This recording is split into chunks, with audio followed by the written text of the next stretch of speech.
Welcome back to the last day on the Carnival Radiance. Today is a sea day, so we're just going to be exploring the ship.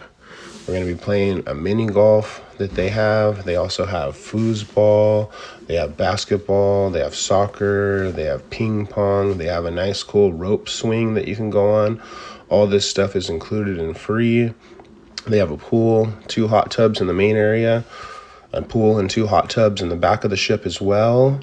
It's not as crowded, but we're just going to the main area to hang out. The water is really cold though, because it's just recirculating the ocean water is what they do. Instead of having a filter and a cleaner, they just recirculate the ocean water. So if you're on the west coast, it'll be a lot colder than when you're on the east coast because the water's a lot more tropical. The hot tub that they heat up, it stays at about 85 degrees, so it's not really a really hot tub.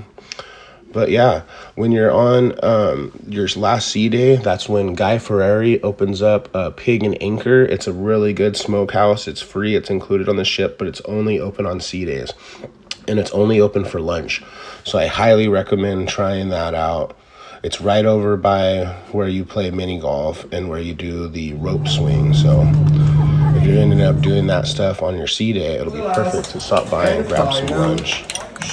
But yeah, the kids love playing the mini golf. We all loved it. There was some more challenging courses, and there was some more easier ones. Here's that food I was talking about. Definitely check it out. I love it. You're creative.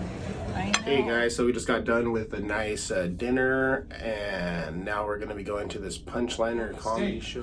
Well, first of all, how did y'all find the place? I guess you've been in a few days. It's on the 4th floor, but you can't get here. I highly recommend the comedy show. After that, we went to a love and romance show that was really cool, and it was really funny. So I'd highly recommend checking out all the different shows that they have. After a fun day of exploring the ship, we just chilled back in the room, got one of these nice blue blankets, and watched these crazy commercials. This policy applies to all forms of smoking, including but not limited to cigarettes, cigars, pipes, vaporizers, electronic cigarettes, and marijuana. Carnival recognizes that some state and local governments in the U.S. and in the destinations we visit might allow marijuana use. However, Carnival Cruise Line follows U.S. federal law, which strictly prohibits possession and use of recreational and medical marijuana and other illegal controlled substances. Any violation of this policy will result in a $500 charge per violation posted on the guest's sail and sign account, and may also result in the disembarkation of all guests in the stateroom. Guests who are disembarked. Here is the departing little hurrah that they give you before you go. It's pretty cool. Check it out. So many people. I know. You guys want to take one? Take one. Go. Cool. No? Come on, Cole. Let's go. Don't be scared. Don't be scared, dude. Onyx is doing it. Oh. Yeah. Oh. I know that I caught you.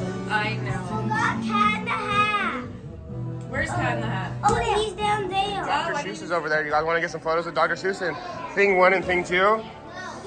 Oh, come on. Cool. I don't want to take a picture now. Yeah, you are. Real quick. Goodbye, Carnival Cruise. My bill was like $3.70. What's up, guys? So we just made it off the cruise. We got off on Reseda Boulevard. We're going to get some breakfast at this place called Cece's. They got really good reviews, and they've been open for a long time. I mean, their building looks pretty dilapidated, so let's see how it is. Everything that we got was amazing. Probably the best Eggs Benedict that we've ever had. I highly recommend this place. Please like and subscribe and give us a follow. Thank you. Bye.